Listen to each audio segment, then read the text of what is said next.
A very good afternoon and welcome to the first of two Overview and Scrutiny board meetings for Bournemouth, Christchurch and Poole Council today on Monday the 21st of September. This is the 2 p.m. meeting. Everyone is very welcome. We're still holding these meetings under the virtual regulations, so this meeting will be held virtually. All attendees, both internal and external, are joining us via Skype. So welcome to all the members of the board, welcome to our guests, officers and other members. And also welcome to those joining us either watching online now or later. I will just briefly read out a housekeeping notice about how the meeting will be run first, and then we'll launch straight into the agenda. So this is a housekeeping notice about how this Skype meeting will run. Please note that this meeting of the Overview and Scrutiny Board is being recorded by the Council for live broadcast and will be published on the Council website for a minimum of 6 months. In order to ensure that the meeting is managed effectively, please could everybody present follow the ground rules for speaking. Only speak when invited to by myself as chairman. If you could please state your name before you speak if you have not been introduced by name. Some people may need to dial into the meeting and therefore will not have benefit of the visual. If all could mute their microphone when you are not speaking. If you would like to speak, if you could type the letters RTS, which stands for Request to Speak, in the instant messaging conversation panel on the left-hand side of the screen and click the arrow button to send. Please note that this panel is visible to all parties that are on the call. If you are able to, it may also be helpful to indicate the particular issue you wish to speak on in order to try and maintain the flow of the meeting. If there are any recommendations moved that require a formal vote, these will be carried out by myself as chairman, asking for a response for, against or abstain from each councillor of the board. The regulations governing virtual meetings require all participants to hear and be heard throughout. When voting, I will therefore ask participants to do so in the acknowledgement that they have heard the debate and have been engaged in the meeting throughout in accordance with the regulations. If you do feel that this has not been the case, then please alert me through the chat window and therefore abstain from voting. And should my connection as chairman be lost throughout the meeting, the vice chairman, Councillor May Haynes, will take over. We'll then go to a short adjournment until the connection can be resumed. At that point, viewers of the live feed may see a holding screen throughout any adjournment. And finally, could I please ask that all background noise is kept to a minimum as far as possible. All mobile phones and other devices are turned off and switched to silent for the duration of the meeting. So that's the end of the housekeeping. Once again, thank you to everyone for joining us. As I mentioned earlier, there are two meetings today. This is the first one, the 2 o'clock meeting. I'll go into a little bit of detail in a moment about what we're going to be doing during this first meeting. But first of all, I'll go straight into the items agenda. Item 1 is apologies. Could I ask Claire Johnston, do we have any apologies for this meeting? We've received apologies for this meeting from Councillor Miles. Thank you very much. And item 2 is substitute members. Do we have any substitute members? We have no substitute members reported, Chairman. Thank you very much. Item 3 is declarations of interest. Do any councillors have any disclosable pecuniary interests or any local interests on any items of the agenda for this meeting? And if you could indicate on the chat bar, Councillor Haynes. Yes, thank you, Chairman. It's just a local interest. I'm a member of the Access to Food Working Group, which is the presentation going to be covered by Alistair Doxett-Purser. Thank you very much. Councillor Trent? Yeah, for some reason, because I didn't think it would count, but I've been advised to declare an interest as a member of the working group. So is that for the second meeting, Councillor Trent? We've got 2 meetings. So is that for the 6 p.m. meeting that you're talking about? It could be. Yeah, well, we'll deal with that when we come to the 6 p.m. meeting, but thanks for the early heads up on that. Do we have any other conflicts of interest or declarations for this meeting? Nope. Okay. In which case we'll move to item 4 and 4A, which are the minutes and the action sheet. The board are asked to approve the minutes of the meeting held on the 24th of August. Any comments on the minutes from the last meeting? Not seeing any indications. Okay, in which case we will mark them as agreed. We're also asked to note the board's current action sheet, and just wondering if there's any issues on the action sheet. This is where we capture all of those recommendations we put forward and what's happened with them, as well as any outstanding actions. Again, not seeing any councillors indicating to speak, which is great.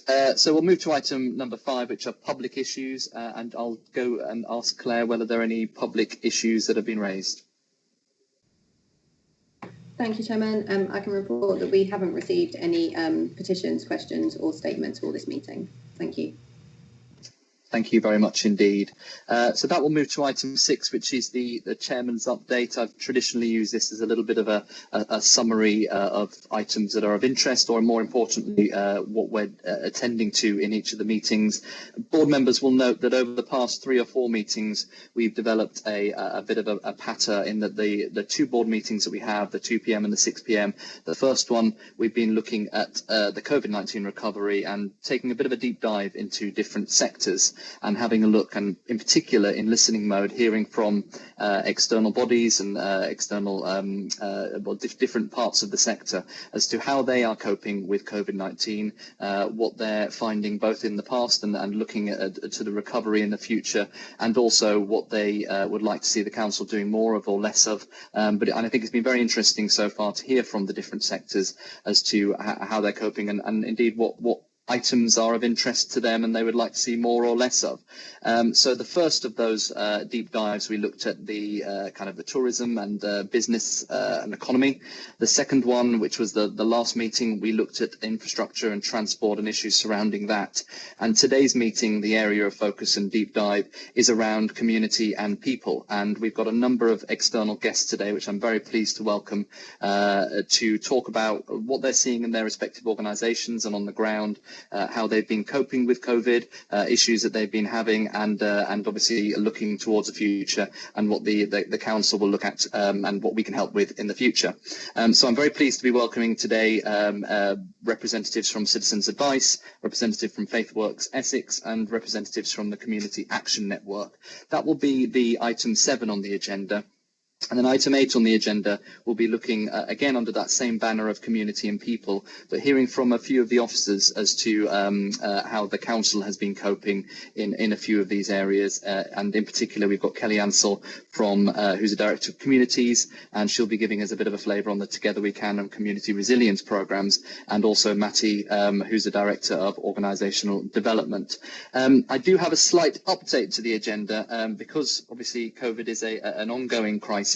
Kelly does have a meeting that she does need to get to pretty sharpish, so she has asked if we can bring the item which is on the council's response and that Together We Can programme in particular to the beginning of the agenda. So unless there are any board members that have an issue with that, what I will look to do is actually go to the second part of item 8 first and bring Kelly to give us a bit of a rundown on what's been going on in that part of the council. And then what I'll then do, because we have these external guests on, is jump back to the external guests and as we've seen with other meetings, hear from them for 10 to 15 minutes each, and then we'll have an opportunity to ask questions.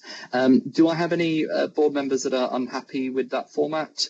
Not seeing any dissent, in which case and apologies for this slight movement, but it is a moving beast, as we know. So I will invite Kelly to give us a bit of a rundown on how the council has been, particularly the areas that she looks after, dealing with the COVID crisis and the recovery going forward to date.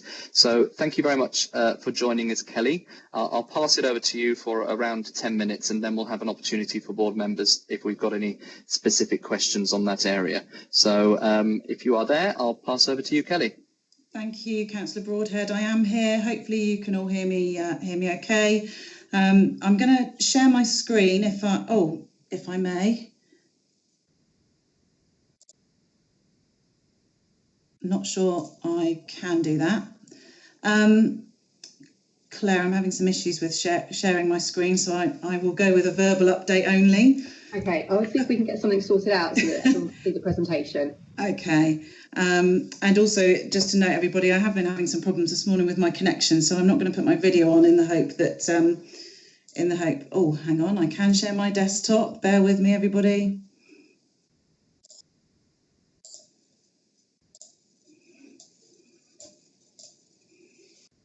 Hopefully everybody can now see that. So thank you very much for inviting me to come along today. For those of you who don't know me, my name is Kelly Ansell and I'm Director of Communities at BCP. I'm joined today by two of my colleagues, Andy Williams, Head of Safer Communities, and Kat McMillan, who's our Head of Community Engagement. They may be able to step in and answer any questions later on. I'm just going to give a short update about the community resilience approach in BCP in terms of our response, looking at recovery. I've been asked to do a bit of a focus on domestic abuse and antisocial behaviour, and then to move on to the Together We Can programme and how that's being taken forward. So taking domestic abuse first, this is an area which my team and our partners in the Community Safety Partnership have been focused on throughout COVID-19 and will of course continue to be prioritising as we go forward. Between April and August this year, we've seen 2,062 domestic abuse crimes recorded within BCP, which is an increase of 8% on last year. And our multi-agency risk assessment conferences, MARAC, meetings have been held weekly to manage those cases at highest risk and considered an average of 14 cases a week in the early stages of lockdown, increasing to 17 cases a week through July and August, just to give you an idea of the scale of the caseloads that we're looking at here. Early on in the COVID crisis, the Community Safety Partnership identified the risks of domestic abuse, the increased risks of domestic abuse, and as a result, a response strategy was quickly devised and developed and rolled out by that partnership.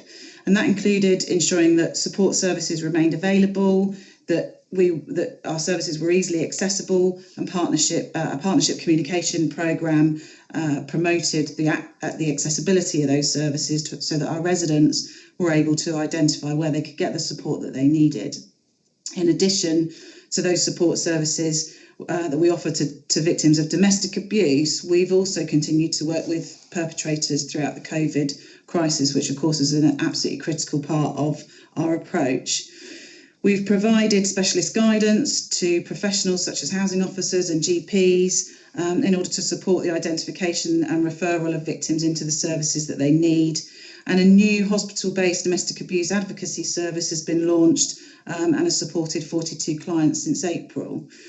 We're now moving on to developing the longer-term strategic approach to preventing domestic abuse, and the first BCP Community Safety Partnership Preventing Domestic Abuse Strategy will be presented to Cabinet in November. In terms of antisocial behaviour, we have seen an increase in reports of ASB to the police and to the council. Dorset police reports are up by 30% throughout April and August when compared to last year, and my team are seeing around 30 new reports per week. Now, those numbers can, in many cases, be attributed to the unique situation that we face at present, with reports in significant number relating to breaches of COVID regulations, social distancing, and neighbour disputes, nuisance-related complaints. In response to the issues around antisocial behaviour, we've worked with police and other key partners to develop tactical response plans with a very specific issue, a specific focus on two issues. First of all, street antisocial behaviour and begging, and also how we work with licensed premises and other businesses around the reopening of our nighttime economy and hospitality industry. Those tactical plans have been really successful in maximising the benefit of the collaborative working of all of our partners, and really critically in making sure that businesses in particular have been able to understand the approach that ourselves and the police as key partners were taking to those issues. On street ASB and begging specifically, we've launched Operation Luscombe in June, which is a multi-agency approach where enforcement and support are working directly together to target begging. We've dealt with 24 individuals through that process since it was launched, and currently have 2 antisocial behaviour injunctions pending where we haven't been able to secure compliance. We also have specific multi-agency tactical plans in place for hotspot areas where crime and antisocial behaviour are repeated issues. We have those in place for West Hill, Bournemouth Gardens, Poole Bus Station, Somerford and the Grange. We've obtained, despite difficulties with the court system, we've managed to obtain 4 premises closure orders between April and August, and continue to take action through our antisocial behaviour legislation powers where we need to in relation to issues such as drugs, links to county lines, exploitation of vulnerable people, harassment and verbal abuse. Going forward, we have partnership coordination groups, or PCGs as we refer to them as, embedded into our local community safety structure. And that's key to making sure that we monitor local issues and design and adopt effective responses. Those PCGs also oversee the multi-agency tactical groups for those hotspot areas, as I've mentioned. We also plan to develop an antisocial behaviour strategy in the coming months, and that will be a multi-agency partnership strategy, which again will be owned by the Community Safety Partnership. So moving on to the wider context of community resilience and reflecting on the work of the Together We Can partnership, and I'm really pleased to be on the bill with my colleagues in external agencies who have worked so closely with myself and my team and various other people on the Together We Can partnership work. This partnership was set up in March as our way of coordinating community leadership and support in relation to self-isolation, social distancing and the impact that we anticipated COVID-19 was going to be having on our communities and vulnerable groups. And the partnership is, when we talk about the Together We Can partnership, we tend to focus on the helpline and the big numbers that I'm sure you guys will have seen before, but that actually this is a really broad-ranging partnership approach. So I wanted to take the opportunity today to talk about some of the other achievements. But I will just briefly reflect on the numbers that we achieved through the helpline, because it was the real front face of what we delivered here. We set up the helpline within a week. We worked with the Community Action Network to directly recruit and have sustained some 3,000 volunteers, 1,500 of which were recruited in our first week. So amazing numbers and really showing the strength of support from within the community. So 14,000 incoming calls have been dealt with. Now just over 14,000 since the end of March, where we give advice, guidance, assess needs and refer on for additional support. We've also proactively contacted almost 16,000 people who are either shielding or on NHS provided data lists around people who are extremely vulnerable. We've also deployed 1,800 volunteers to support any given number of people who needed our support directly for things like shopping and basics, or even just a phone call just to provide reassurance in a situation where they're very lonely and isolated. And then finally, we've provided just over 1,300 welfare checks, where we've made those 16,000 contacts to check on people's welfare. If we weren't able to raise a response, then we have deployed staff to go out and directly to check on people's welfare. Now, as I said, we tend to focus on those big numbers, and when I was doing this presentation, I was putting it together and thinking this is a really wordy slide. It's not ideal, but actually it kind of makes the point that what I'm trying to cover here is some edited highlights of a massive programme of activity. We've done all sorts of different things together, and there's been a really significantly broad reach out there to our communities. We've created a huge resource on our web pages, which includes over 168 different resources on a range of different subjects, from arts to education, health and wellbeing. We've set up telephone coffee mornings and a telephone befriending service to tackle loneliness. We've supported voluntary and community sector organisations to secure just shy of £1 million in funding to support local projects. And we've met regularly with our community leaders through our Community Equality Champions network, which has helped us to identify any emerging community issues and to devise responses. Another wordy slide, I'm afraid, but reflective of the fact that we've continued to work with access to food, and I won't steal Alistair's thunder, but just to say that we've continued to provide resources there. We've made sure that our food banks have been able to function during a time of absolutely huge demand. Our website now includes information about where you can access help and support with your local community, and we have an ongoing legacy network forum, which I'm sure Alistair will talk about. We've had significant communication programme work. That's been really critical in terms of engaging with our communities and getting messages out there about how we can support. And of course, we also have CAB with us here with us today, who led on the financial resilience work that we began in around May. In June, so very quickly, they launched a helpline to provide one simple route for residents to access information about debt, housing benefit, and money worries. And there are new programmes now as a result of that work in the making, which is now managed through our Homelessness Reduction Board. And again, I won't steal Zoe's thunder on that one. Where we are now in terms of Together We Can is that we've paused our governance structure because much of what we've created together continues day to day and has become more business as usual. We do continue to operate at the helpline. It's at much reduced capacity, which responds to the reductions we've seen in demand. We have continued to communicate with our volunteers, and we continue to place them with local good causes and support local residents where needed, albeit at a much further reduced scale. Demand for food banks and support with access to food is reduced to pre-COVID levels, but we continue to work on food poverty as an agenda at BCP. And really critically, we work, and the reason that I need to move to a different meeting later on is that we are working with public health to develop contingency plans under the local outbreak management response to make sure that we are able to scale up the helpline community resilience response in the event of a local or national outbreak.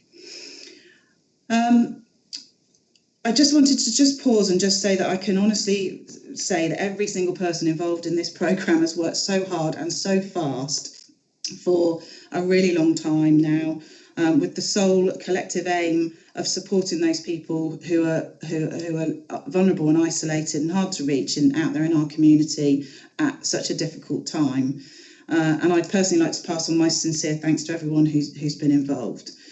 The work that we've done together has really emphasised the role I think that the voluntary and community sector has to play in our communities, and it's demonstrated what can be achieved by working together across sectors. So going forward, we're looking at developing strategies which will seek to support and strengthen the voluntary and community sector. We're looking at a specific volunteering strategy which looks to maintain the amazing collaborative work that we did through this programme and mainstream the benefits of volunteering into our BCP communities. We're looking at community engagement and community regeneration strategies and setting the approach to how we work with our most deprived communities. So much of what we've done over the last few months here has created really great foundations for us to work from. And I'll just just finish by again saying thank you to everybody. I'm looking forward to the challenge of the work that we need to continue in respect to the response to supporting our vulnerable people and communities out there as a result of the COVID crisis. Thank you. Thank you very much, Kelly, first of all, for that presentation. Some really interesting and useful stats in there, and gosh, a lot of work's gone on, hasn't it? And secondly, a thank you, on behalf of myself as chairman of the board, but all councillors, for the incredible work that your team has been doing throughout this period. It's pretty clear from your next meeting that we're not out of the woods yet, but the fact that we have all of this ready to go should things worsen does give us some level of positivity. But great work all round. We've got about 10 minutes for questions, so if it's all right with you, Kelly, I've got a number of questions from councillors which we'll put and then move on from there. So I've got Councillor Mark Anderson first. Councillor Anderson. Thank you, Chairman. Kelly, you talked about officers in the town centres. I'm rather concerned about making sure we can have some come out to Charmiston, where we have quite a severe outbreak of antisocial behaviour and begging, drunks in the streets, and on the junction of the three wards, it's causing some issues. Are you going to be able to ensure that the CSS officers come out as far as Charmiston as well?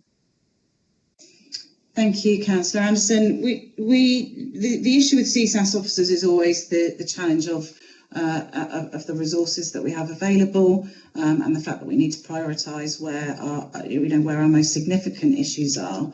But we do have the benefit now of being able to use our CSAS powers broadly across the whole of BCP.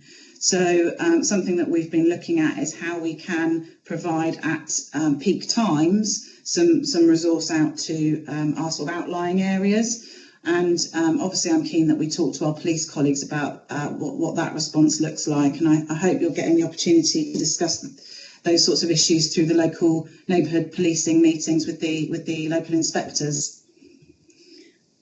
I'm talking very frequently with my sergeant and with members of your staff as well on it. I think the thing to say on those outlying issues is please keep in touch with us about what's happening. Encourage residents to report what's happening, and we will, the issue of CSAS resources is one that we are constantly considering because the value of those roles is so significant. Thank you very much, Kelly, and thank you, Councillor Anderson. Councillor Stephen Bartlett. Councillor Bartlett. Yeah, thank you, Chair. Sorry, you caught me on the hop there a bit. I thought Councillor Trent was before me, but yeah, it's really the domestic abuse helpline. I just wondered if Kelly could tell me what the number is, because I can't find it on the council internet. You can track down a number of organisations, but I don't see the BCP domestic abuse helpline on there anyway. In fact, it's quite confusing. There are probably 1, 2, 3, 4, 5, about 6, 7, 8 numbers that are on the website, but none of them are the domestic abuse helpline. And because of that, I've also just had a look to see if I can find the financial resilience helpline, the new BCP line for that. I've just done a type to search in onto the website, and it doesn't come up with anything. I'm sure it's there somewhere, but that was just a quick check to see if I could find that one as well. I did raise the issue once before about the domestic abuse helpline. I was told it was going to be put on the website, but I still can't see it. So that's it. But whilst I'm on, can I also offer my thanks to Kelly and all of her team for the fantastic work that they've been doing over the last few months. We do understand how difficult it is and how hard they've been working. So thank you for that, Kelly. Thank you, Councillor Bartlett. I'll ask my colleague Andy Williams to confirm the number, but I will just say that it's really disappointing to hear that you're not quickly able to find those helplines, given that the whole purpose of them is to pull together one single point of contact. So we will look as a priority, Councillor Bartlett, at the accessibility of those numbers through our websites. But Andy Williams, are you able to confirm the number for the domestic abuse helpline, please? I'm just having a few problems with my computer, but I will put it into the message bar and circulate it and circulate the link to it as well. Thank you. Thank you very much. And yes, hopefully it's a good point that Councillor Bartlett raises about making sure that it's as easy to find these things as possible. So hopefully we can keep an eye on that as well. Councillor Trent. Thank you, Chair. First thing I want to say actually is because I don't think we've actually done a specific thank you to the staff, many of which have been, and this is from all over the council, been working 12-hour days spread over 7 days a week. And I really hope that the time and effort that these people have put into helping over this period is taken into account, and that we do right by them eventually. Because, as I say, some people have been working really hard, and you know, I think it needs to go on record that we should thank them. As antisocial behaviour has been mentioned, during the lockdown there was a low level of antisocial behaviour, but it was generally youngsters that were sort of out on the loose when they should have been indoors with their family.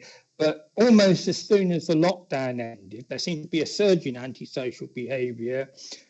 We had a peak of it around Wranksome Wreck, and I think that's quieting down slightly. But now we've got a return to what appears to be the group of young people that migrate around the town, and until the pressure's put on them, then they'll move somewhere else. A lot of them are the same group of young people, apparently, that were in the bus station. They've been in Bournemouth Gardens in the past. They've been on Camford Heath in the past. And last week I had a report that they descended on Bourne. And I hope that there's some progress actually being made dealing with them. The other point I wanted to make actually was about help and so on. I'm aware that there are some people who have maybe been quite good at asking and getting help on food and so on. And I know that one programme was slightly modified because it was the people who weren't in the greatest need that were using it, and the people who were in the greatest need we weren't getting to. And there is a problem that there's a lot of people out there that just won't ask for help. And it's very, very difficult to engage them, and they feel somewhat guilty about asking for help. As I say, I think one of the schemes operating within my ward has been modified to make it easier for the people who don't really want to queue up and feel as if they're kind of on the scrounge or something like that. But I do think that we need to maybe have another campaign, particularly if we go into another lockdown, whereby we target people, and I don't know where we'd get this information from, but people who have been had major losses of income and so on, because I do think that we've got to make sure the help gets to the people who need it, not necessarily the people who are at the front of the queue every time. I can't be more specific, but there was one particular household which I sort of thought, God, this really sums it up. They were benefiting from about 3 or 4 different schemes, and they were the first in the queue when another scheme started. And I don't begrudge them getting help, but sometimes targeting help to the people who really need it is a major challenge. And I do hope that we sort of look at ways of trying to fine-tune how we get to these people. Thank you very much, Councillor Trent. Kelly, anything to add on that? Lots there, but I just wanted to just thank Councillor Trent for the acknowledgement of staff. Something that I did also mean to mention when I was presenting is to also thank ward members for the support that we had for this programme in delivering lots of leaflets, postcards, posters. We sent out over 30,000 different pieces of promotion, which many ward members were involved in helping us to distribute along with volunteers. Just on the ASB, of course, we do work closely with other services, children's social care, our early help teams and youth services. Those issues around youth antisocial behaviour are very much part of the ASB agenda and how we manage through our tactical responses. And finally, on the food support, yes, absolutely, Councillor Trent. I think in the early days of our system, given how quickly it was put together, there were probably more opportunities for abuse of the system than certainly there are now. And we've learned from those lessons, and of course, any support going forward would need to be targeted to those most in need. Great, thank you very much, Kelly. Whilst we've been speaking, we have had some clarity about the telephone number. So the telephone number for the BCP Domestic Abuse Helpline is 01202 710 777. And actually, on the council's front page of their homepage, there is a red banner at the top that talks about how to get help and does take you to a number of helpline numbers. So hopefully that's some clarity on that one. We've got just enough time for 2 final questions, and so I'll go to Councillor Nicola Green and then Councillor Millie Earle. Councillor Green.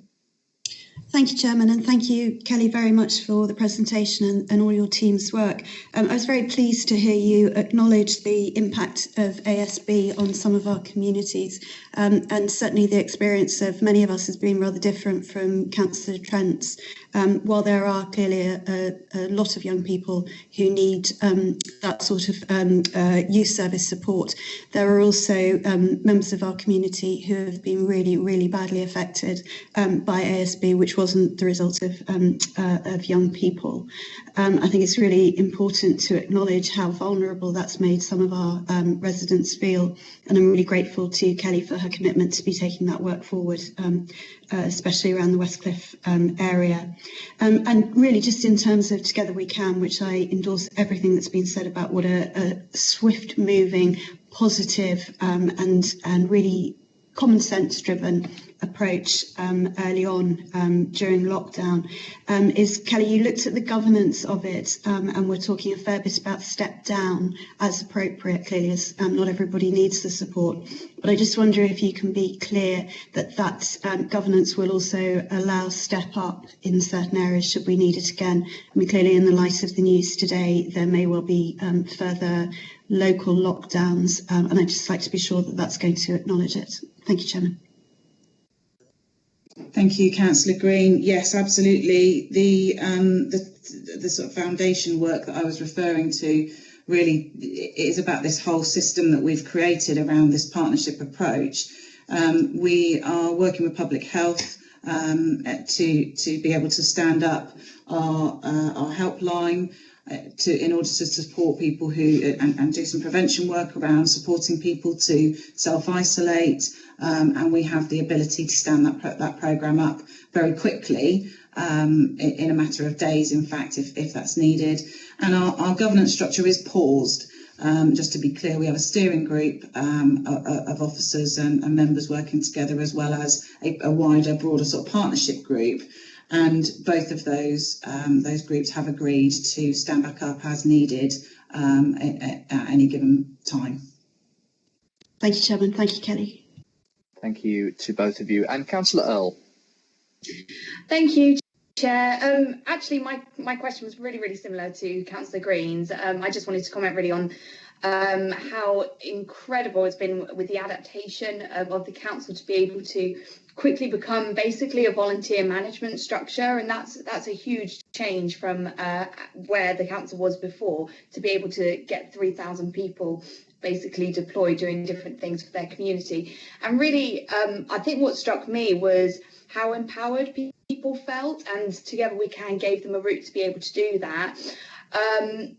I also think that one of the things we saw, probably not just here, but across the country, which came from the Together We Can programme, was the development of real positive community spirit and bringing communities together. And really, just to add on what Councillor Trent said about thanking staff, I also just wanted to say thank you very much to the volunteers and all those people who signed up ready and willing to give their time and their energy to helping other people in need in the community. So thank you. Thank you very much, Councillor Earl, who's slightly stolen some of my lines for summing up as well. I think it's overall, I think we've got unanimity about the thanks from members of the board to the very good work that not just members of the team, but indeed the whole council staff network have ploughed into this time of incredible change. And to echo Councillor Earl's points, if there are any positives out of the COVID pandemic, what a great platform we've got. We've engaged 3,000 volunteers. I think we've got some further work to do in the future about how we can continue to use them moving forward. But the level of engagement that has brought on board, I think, is very positive. Not just in case we need them again in the immediate future, but also how we can keep them engaged into the future. So thank you again for that presentation and background, Kelly, and thank you again to the whole team. And I'm sure we'll be hearing more. Hopefully, we won't have to bring you back here for a part 2 of COVID in the near future, but it's useful to know that we are prepared if that is the case. So we'll now move back on to item 7 of the agenda, where we're going to hear from some of the external organisations in this field of community and people. And I'm really pleased to be able to welcome 3 outside agencies: Citizens Advice, FaithWorks Wessex, and also the Community Action Network. So first of all, if we go to, we've got representatives from Citizens Advice with us today. I think we've got Zoe Bradley in particular, who's the Chief Executive. And once again, you know, we've got a little time, 5 or 10 minutes, just to have a little flavour of what's going on in your world and the things that you've been providing. And also it'd be very helpful for any indication on what you think as a council we can do more, and the things that you'd like to see more of from us. And then again, I'll open it up to the board members for another 10 minutes of questions as well. So thank you again for joining us, Zoe, and the floor is yours. Thank you, Councillor Broadhead.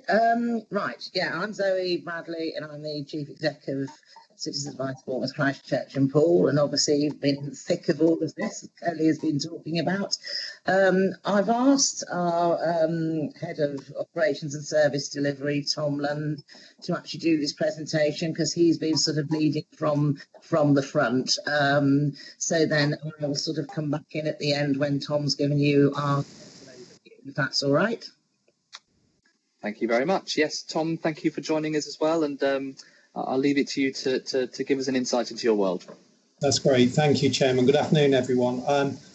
Yeah, as I think you've all probably gathered, at Citizens Advice, we've been working throughout the pandemic. Everyone will be pleased to know that all of our projects, around 20 projects, have resumed. One of our biggest challenges at the moment, though, is access to face-to-face services, which remain currently extremely limited. We're offering scheduled appointments to those most in need.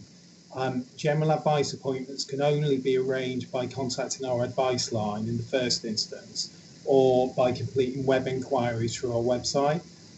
Cases that can't be dealt with over the phone or digitally will be referred to face-to-face appointments.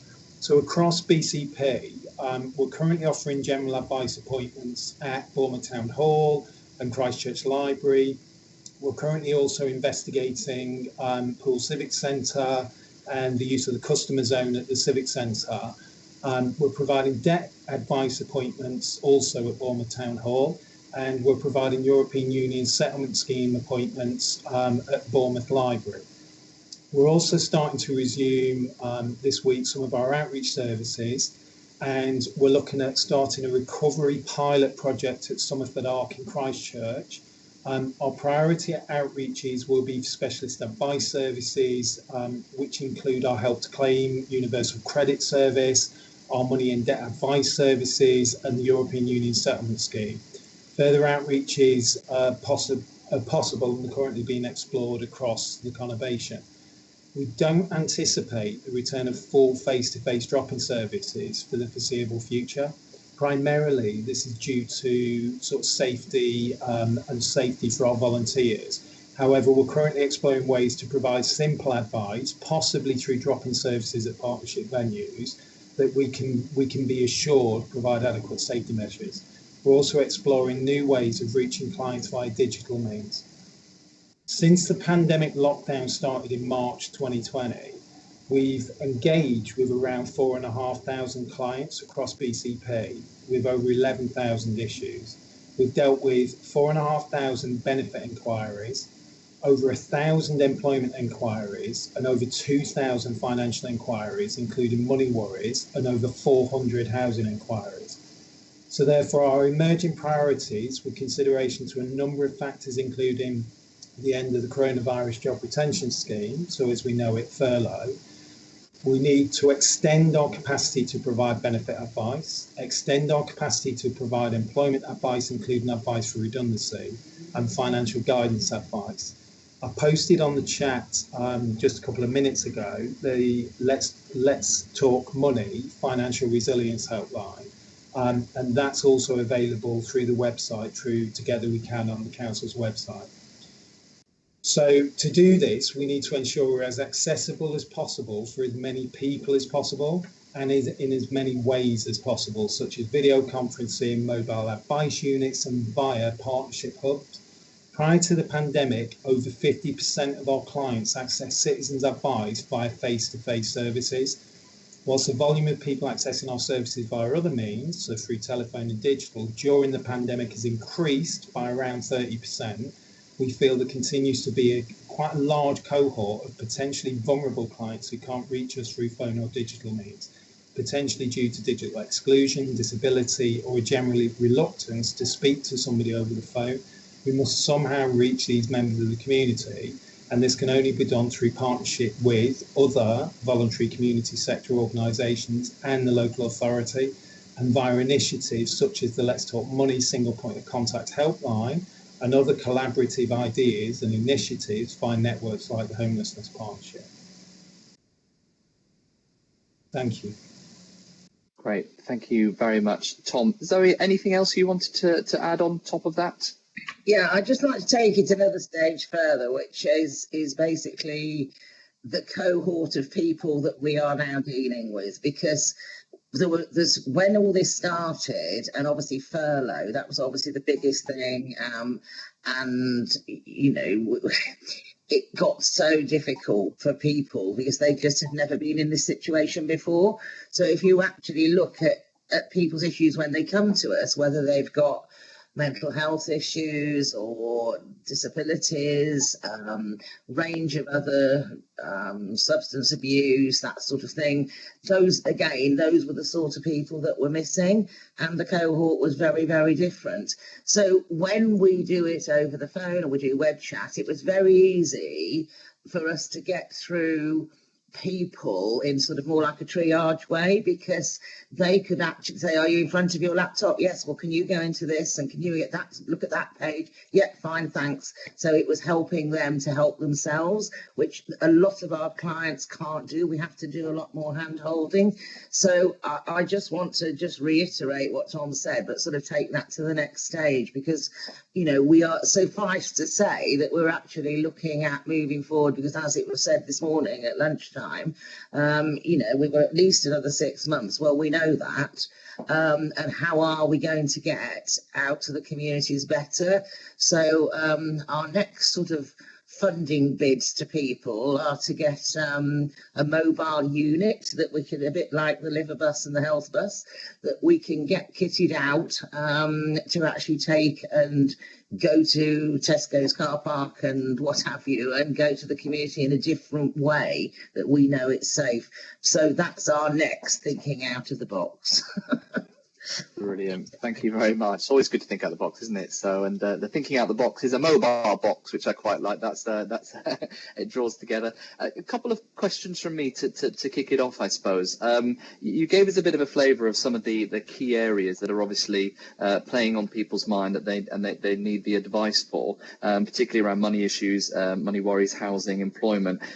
Was there any surprises in there? Has there been a particular area of growth for advice that has surprised you that you weren't expecting, that we need to be aware of? I think, I mean, if I can just go to the past couple of weeks, I mean, one of the areas, and it's not necessarily a surprise, but our demand for employment advice has increased significantly, and it tends to be in quite a high percentage of circumstances, it's people concerned about unfair dismissal or discrimination.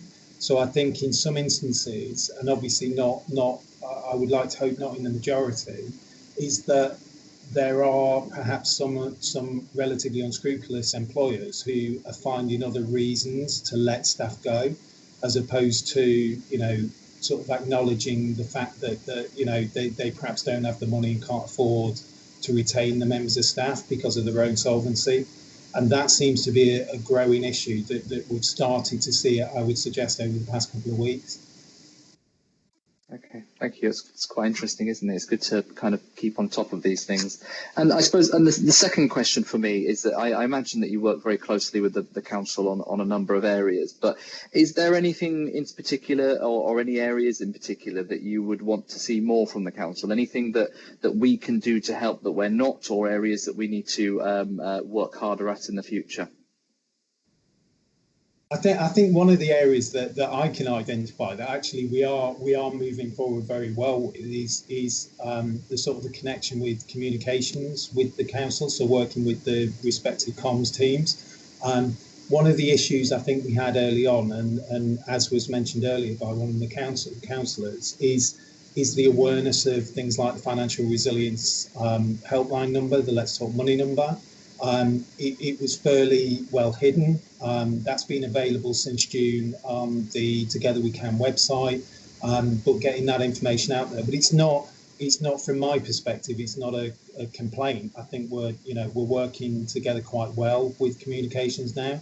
And certainly, the idea of we're planning a campaign with the council from October through to January regarding the issue around Let's Talk Money, and encouraging those who wouldn't have historically come to us for advice and for help, who may well become the emerging vulnerable client groups, because in work poverty is increasing, and people who are out of work that would have otherwise managed to secure work in the gig economy.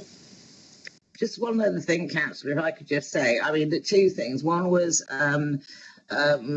about who had we seen, or what sort of issues had been around. But the one thing is that obviously with the evictions, that's all changed now. We're going to see a lot more on housing in the next. It's our spike of those sort of cohort of clients. That's going to happen again. And the one thing that we were surprised about throughout this is our debt clients plummeted. Now, because there was lots of things that were being on offer, and things like there couldn't be evictions, and they were getting a little bit more money from Universal Credit, etc., I think a lot of people had buried themselves in the sand, and they could get mortgage holidays, etc.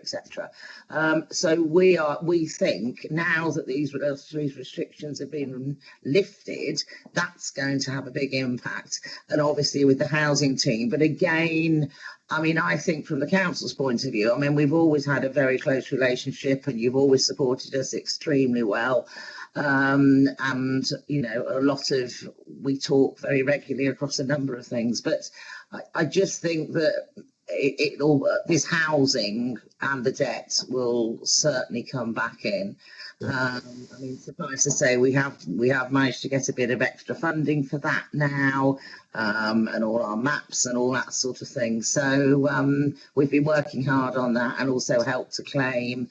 And also we've managed to secure a little bit more funding to support on some paid workers towards the advice line as well. But we are very fortunate that we've retained 90% of our volunteers, and out of the volunteers that came on Together We Can, we've got another 10 starting induction this week, and we've got a queue of people for an interview Zoom in the next fortnight. So hopefully by Christmas we'll have another sort of 20-30 volunteers. So that again is where we've all worked together. And also, again, different people, because if people have been made redundant or they're unsure about the jobs, they are actually going to do this to keep themselves going, to put something else on their CV, to differentiate themselves in the marketplace. Yeah, that's a really good point, actually. So no, and yeah, a lot of those issues, they haven't gone away, have they? They've just been paused for the time being, and we need to be prepared for their re-emergence. I've got one final question from one of the board members, and then we'll move on to our next guest, Councillor Haynes.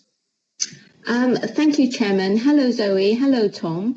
I just want to say thank you for all the work that you've been doing under quite difficult circumstances. I was really wanting to ask about the mobile unit, because I think, Tom, you mentioned it, and then Zoe, you went on to say that you're putting a bid in for a mobile van. So currently, is it just like a little stand that you have that you take from place to place? And then also the point of which areas do you specifically target? Is it based on the client base that you have and the areas that they tend to come from, or you're kind of just going from place to place, because obviously you never know where anyone within the BCP conurbation could need help, especially those that are either have issues about reaching out or don't actually know where to go for that advice? Now, what we're actually doing at the moment is we've looked at what the health bus looks like, for sake of argument, and what they're doing to get the liver bus, etc. And I've actually put out some feelers and getting some quotes in for sort of not nobody that needs an HGV driver's certificate, but that basically we could have sort of it made out so that there would be office space and space for them to actually have private conversations. And regarding where we would be going, that would be actually planned against where we used to go for our outreaches across the whole conurbation at key spot areas where we know from historical data and what data we've got, that is how we would target where we go.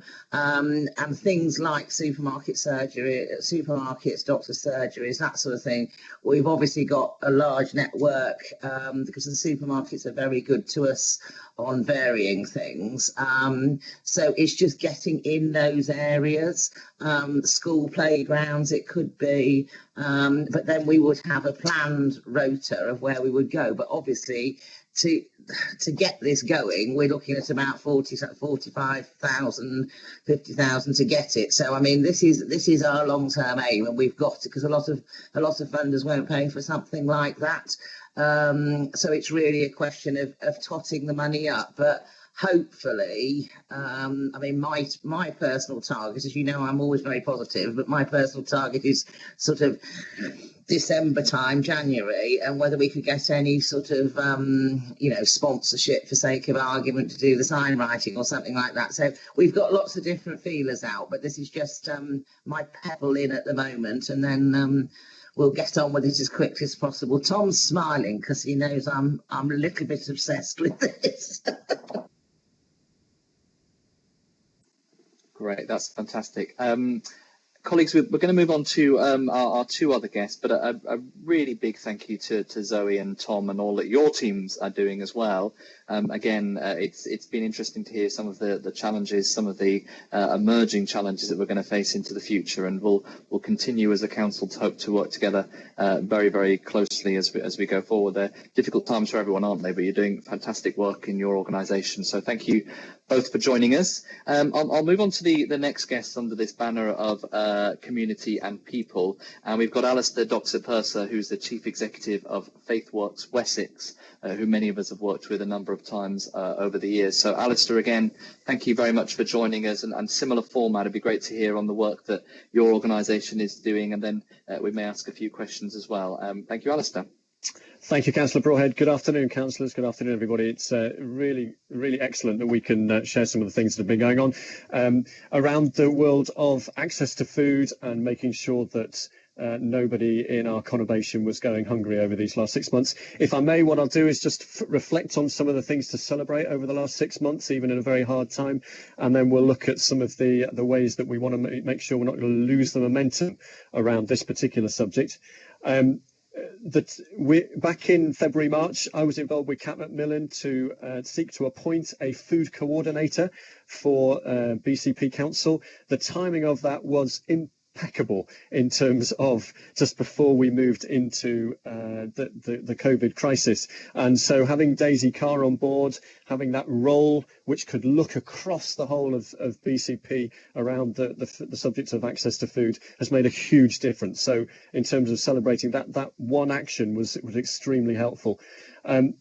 Some of the other things that worked really well, I think, as Kelly mentioned, her extraordinary team at the front line there on the phone lines meant sure that the actual response to those in absolute crisis at the start of the pandemic response was very good, and over time we managed to streamline that, thanks again to the crisis team, who were previously working just in Poole, but through this time have now started to work across BCP, which means that people are able, if they have no money and they couldn't get to get the food that they needed, then they were able to get a much more rounded, holistic support through going through that crisis team rather than just being given a food bank voucher. Food banks are always happy to help, and indeed in that first month some of them saw an increase of 100% in terms of the demand on them, but that, as Kelly has said, has eased off since then. Some of the other things to celebrate, the excellent communications. So there was some really good stuff, and still is, on the website, the COVID website. There were some nice stories about organisations working together in Christchurch. There were some nice stories about new initiatives like the pop-up pantry in Hamworthy, which I'll come back to in a minute. And there was a lot of really helpful stuff in terms of a directory of local food businesses who are willing to help. The number of organisations who came together and said, we want to play a part in that. We had a little WhatsApp group going, which could share, we've got a surplus of this, can anybody use it? And that made sure that food was not going to waste, but it was being taken to the place where people can make best use of it. I think one of the most important things that happened during this time was the creation of a partnership forum, where 20, 30, 40 people every couple of weeks would come together. And what's come out of that is the creative ideas of sharing, I've got something over here that might help you over here. So, for example, we had a session around growing groups, so people working for the allotments or growing food, how they could get their surplus to someone who could actually get it out to those who needed food. And now there are links between some allotments. There's one up in North Bournemouth between an allotment and Hope for Food as one of the voluntary community sector organisations. And that's starting to happen all over the conurbation, which is very encouraging. There was some nice stuff around holiday hunger.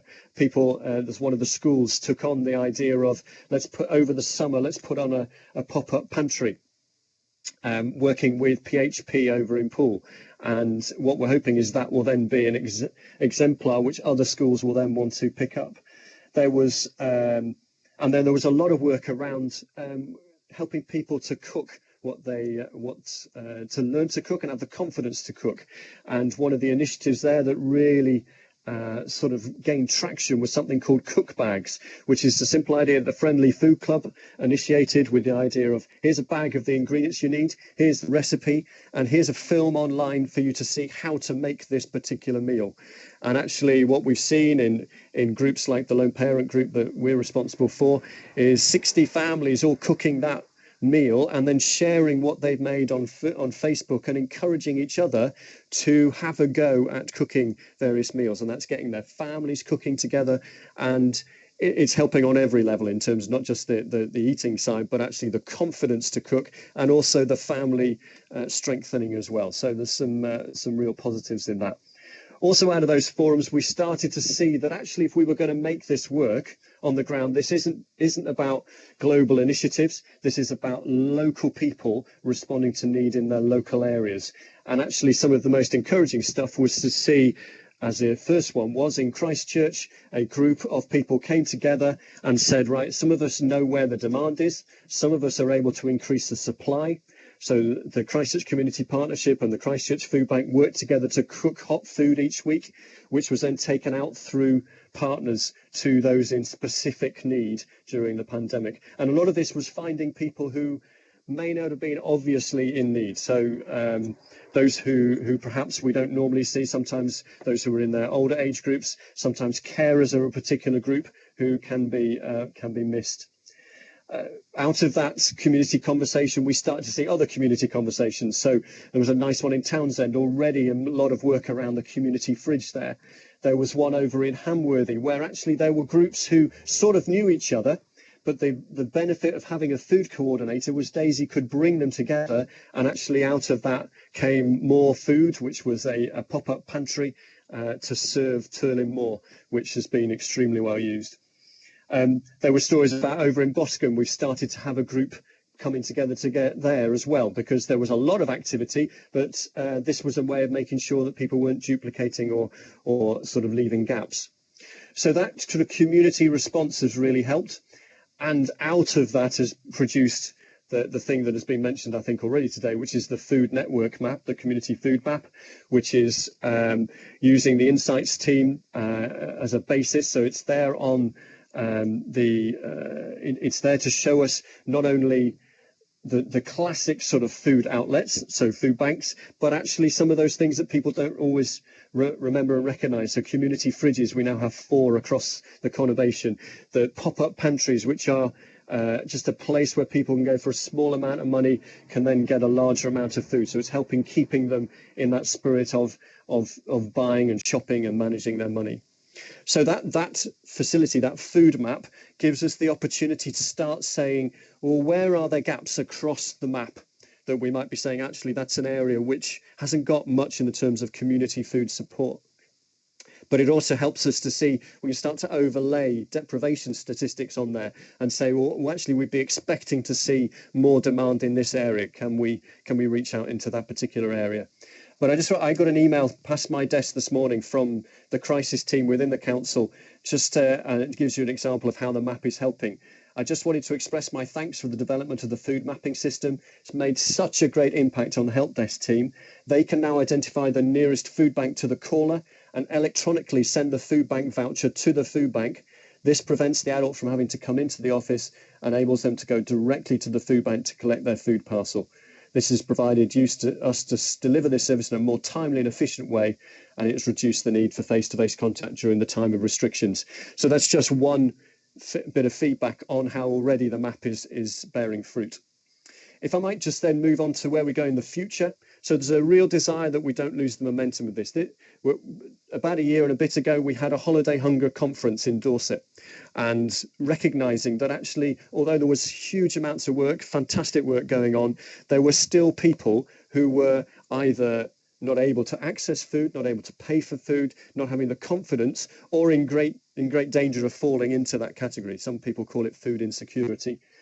So we wanted to look at making sure that we were ready for any future lockdowns, any future second wave, but also to want to raise the bar a little, not just to say, can people cope, not just to give a sticking plaster, but the vision that we've come up with for this Access to Food programme is that we imagine a Bournemouth, Christchurch and Poole where everyone is able to feed themselves and their family nutritious food all of the time.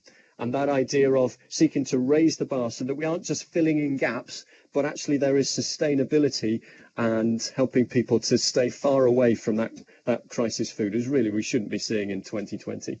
So we've started the process there of making sure we're really ready around the crisis stuff, and that includes, as if there is another local lockdown, shielding parcels will have to come from the local authority area.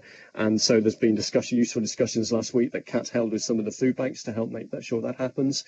We wanted to go out and hear the stories of those who actually have had lived experience of not being able to have enough food, and understand what works and what doesn't work.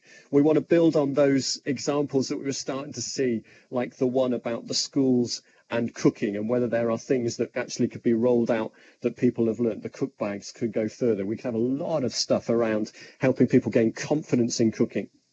And we want to look at other areas, other parts of the country, to see what they've done. Brighton and Hove have got a very comprehensive food poverty strategy, and there's things we can learn from that.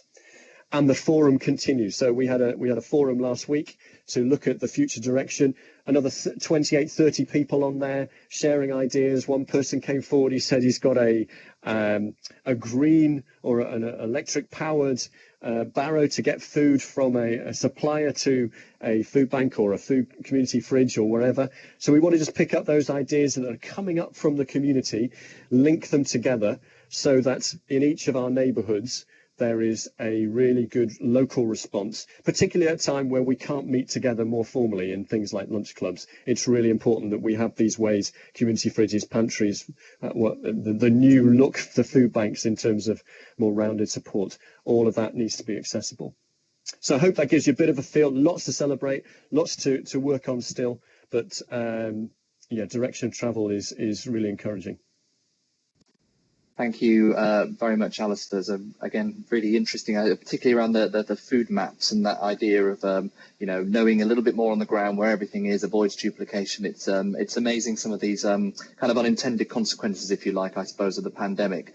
Just on that, I mean, obviously a number of us have worked with FaithWorks and a number of organisations that have existed for some time and have been doing great work for some time. And obviously we're looking into further detail now. But you mentioned about the the fact that the COVID crisis has sometimes forced these organisations that work together. And, you know, I think we can be honest, a number of us have known that over the years, sometimes it's not the easiest thing to do. And I think that's, again, one of the real successes of the crisis. Is that something that you've got confidence that will continue to you know, continue in the future, those organisations really working hand in hand rather than, frankly, sometimes being competitive? It's really interesting you say that. I think on two levels, I would say the basis for us of partnership working is good relationships and actually knowing each other, so that if something does go wrong, we can pick up the phone and go, I'm not sure this is what we meant, so let's just check that we've got this right. And I think those relationships are becoming much, much stronger. When I hear colleagues, so it's interesting listening to colleagues in different parts of the country and some of the partnerships that are going on there. And in some cases that really isn't there. I had someone from Eastbourne ring, not to mention too many names, but ring up from Eastbourne saying that they'd love to hear how we have done things here. So the partnership working that we've got here, because it isn't necessarily so well embedded there. So I think there's relationships. I think there's a lot of humility, if I can use that word, for organisations to say, though we could all be going for the same money, actually there is something where, because we know that there's a wider view here, and we've started to have those relationships with each other, perhaps we're more sort of actually, no, this one is better for you to lead on rather than me over here. I mean, I think also the other thing is that there is that layer of community organisations who sometimes don't even get a look at the sort of the wider discussions that we have. You know, it's great having Zoe and Tom here from Citizens Advice, and we're not a big charity, but reasonably aware. But then there are the little groups working on the ground in their area, and they having a voice now into that forum, into those forums. The same with the homelessness forum, which is in another area, I think makes a big difference, because they suddenly think, actually, we're doing some good stuff and somebody is listening. I'm not saying they weren't listening before, but they visibly can see that there are others on the other end of the phone, another end of the discussion. And that's where I think we've got some sustainability with that, because they can see this is worth doing. However, it takes work. And I think that's the other thing partners are seeing. The lottery used to call this, I think, generous leadership, where organisations are saying, okay, this may not be your apple pie day-to-day stuff, but you want to put time into this because it is worth it, because actually the outcomes are better for everybody. Good. No, well, it's great work, and let's hope that continues. I've got one colleague wishing to speak, Councillor Earl. Thank you very much, Chair, and thank you, Alistair, for giving us a in-depth view of everything that's been going on, because I know it's been a huge amount. So I just wanted to give some feedback and raise a few things that I'd like to see. So I run 2 of the 4 community fridges in BCP in the north of Poole, where we deal with pockets of food poverty in Rossmore, in Bourne Valley, and in the Branksome area. And honestly, I can say the speed at which Daisy took to the role as the food coordinator was absolutely incredible. She has been a real linchpin for everyone who is in sort of the food provision voluntary sector in Poole. And honestly, I just can't sing her praises enough. She really has done an incredible job. And also thanks to Alistair for his incredible leadership. I think bringing about those productive ways of working, using the WhatsApp group, creating the map, and using all sorts of helpful technology has really provided a good base for us all to talk together and work together. I think the word that you used, Alistair, was partnership, and that's the key. That's what we've seen from this that we hadn't seen before. You know, I knew there were lots of organisations out there, but I'd never spoken to them. And actually what we've realised is that we all have a very shared vision, a positive vision for both decreasing food poverty, but also increasing environmental sustainability, bringing in growers, you know, just creating a real community spirit. And I really hope that this momentum continues, and that, you know, the council continue to support the work. I'm really pleased Daisy is still in place, and I just think there's huge potential for genuine community development and potentially the elimination of food poverty. And so, yeah, just really pleased to have been a part of that, and I really hope it can continue. Thank you. Excellent. Thank you, Councillor Earl. Alistair, thank you once again. It's always a pleasure to hear the work that you're doing. And again, you know, as we talked about the unintended consequences of crisis, it often brings out the very best in people. And echoing Councillor Earl's points there, the more that we can continue to work together, the better outcomes we get. So keep up the good work, and you know, we'll keep inviting you back to hear more from you later. So the final guest that we've got, external guest in this particular part of the item, is Emma Lee from the Community Action Network. A very warm welcome to you as well, Emma, and I'll leave the floor to you for an update on life in your world. Thank you. Emma's being quiet because it's going to be me, Karen Loftus. We're both here, but Emma started a couple of weeks ago, so maybe we won't throw her completely in at the deep end, if that's okay. Thank you, Karen, and the floor is yours. Thank you very much. If you don't mind, feel free to chip in, Emma. I'm Karen Loftus. I'm Chief Executive at Community Action Network. We're a local charity covering Bournemouth, Christchurch and Poole. Our main funders are BCP Council. We have three pillars of our mission is around empowering the voluntary sector, enabling volunteering and involving communities. So those are our three main missions that we deal with. I just wanted to start off by having a short reflect on what we felt has gone really well and then looking into the future. I am in my garden room and my neighbour has decided to start mowing their lawn, so hopefully it won't be too loud. So looking at you know, what went well, I just wanted to echo what Kelly said earlier on in terms of partnership working and the way that we have worked in the voluntary sector and the way that we've been able to connect with the council has been absolutely exemplary. We were able to turn things around within 24 hours. We were starting to, of knowing about the lockdown, we were starting to recruit volunteers. And as Kelly said, in 1 week, that was 1,500 volunteers. So, you know, in terms of our input into that was pretty significant and we were pretty busy, but it felt great at the time. So we also offered one-to-one support and during the whole process, we offered information about funding, we offered support and advice to lots of new and very small grassroots organisations that were growing up, and you know, we felt that the voluntary community sector were able to step up and act quickly and agilely, and we felt that was the real key point in all of this. Really, we did touch base with, we telephoned 135 local organisations. It was quite a big commitment for us as we're only a small organisation, but we wanted to have a conversation with our sector and find out how they were doing and what they were doing. Nearly 3/4 of them had told us they were still operating or they had increased their offer or changed their offer. I think when I said agile just now, the fact that so many organisations were able to really change the way that they were delivering their services to online, as both Alistair and Zoe have said recently, being able to move to that platform has been amazing. We've all got to grips with Zoom and Teams, people that I never thought would have absolutely got to grips with it. What the only concern and I think flag I would put up there is over half of the groups that we spoke to are really worried about the sustainability of their organisations. They're really concerned about whether they're going to be still here in a year, and I think that is something to really think about and to really consider going forward. In terms of what the voluntary sector locally have been doing, I could take up the rest of your meeting telling you some fantastic things that people have done.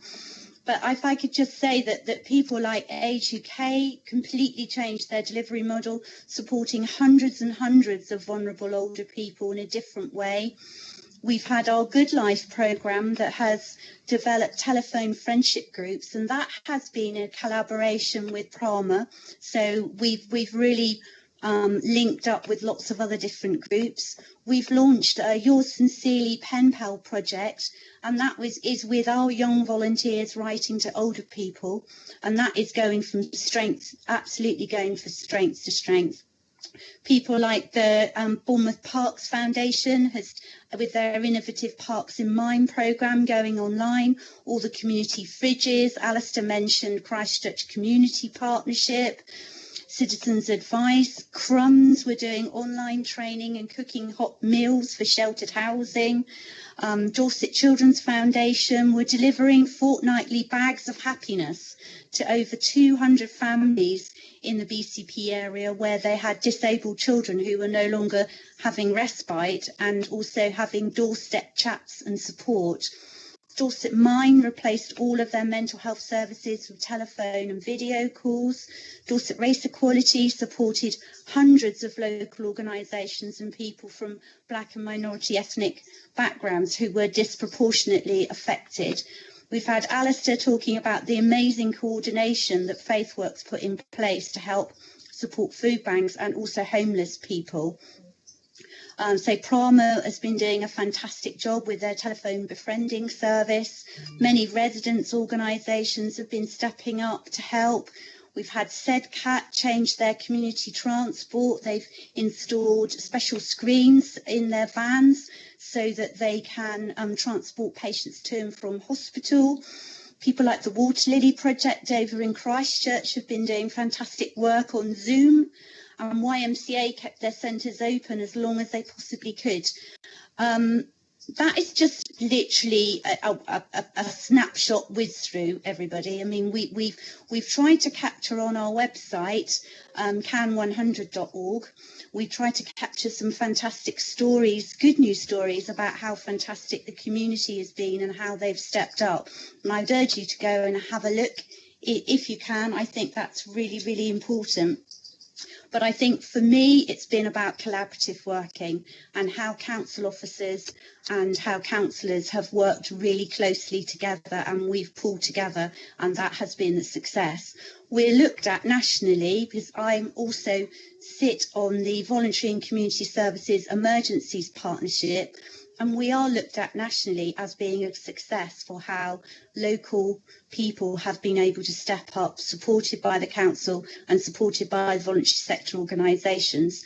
And we don't feel that we've had many, if anyone, has slipped through that net. So I think that is pretty amazing of our local communities, really. We've also, Community Action Network, in order to help promote collaborative working across our sector, we've set up what we call Leaders Exchange. So there we invite all the leaders from across the voluntary sector to get together. We're doing it virtually at the moment. And there's new collaborations forming from that, people sharing ideas and working together and supporting each other. So that has been a real success, and that has come out of this, of COVID.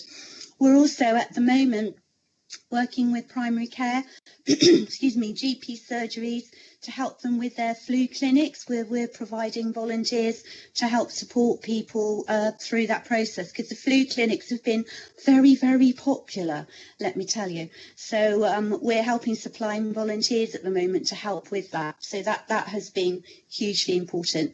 The Together We Can volunteers, I can't stress enough how successful that has been, and it's been a real joint party with the council on this, I would say. The key has been we've been talking to each other, which, you know, who knew? That works really, really well. And again, we've embraced this and we've embraced Teams. So, you know, having that communication has been amazing, really. So I want to tell you about how we're going to move forward with that. But, you know, having those Together We Can volunteers has been essential in making sure that people received the food that they needed to and medication that they needed to. And those really important doorstep chats, as we call them, I don't think that can be underestimated at all.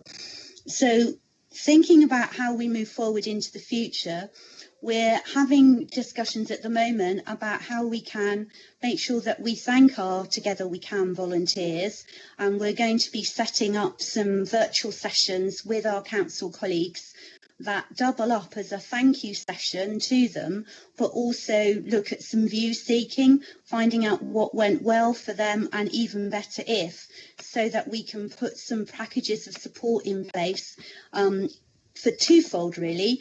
The first fold is if we do have another lockdown and we need to deploy them again, that, you know, we are ready and that we have a really strong cohort of volunteers all ready to go, and that is really important. And that they all have they all have a basic and really good understanding of what their role is. And the other thing is actually promoting other volunteering opportunities to people who have come forward and maybe never volunteered before, but actually they're really keen to carry on volunteering, and what might I be able to do? So we have a new online volunteering platform at Community Action Network that is a bit like a dating agency, really, I'd maybe describe it. You put in what you'd like to do, and organisations can put in what they're looking for, and it matches, got some clever analytics involved with it, and it matches you. So if people don't want to do that, we offer a one-to-one support on the phone, or we're doing lots of Zoom calls with people as well. Once we can, we'll do some drop-in sessions once we can start to see people, but at the moment we can't. So in terms of taking things forward into the future, for me it's about making sure that we keep collaborating and keep talking to each other.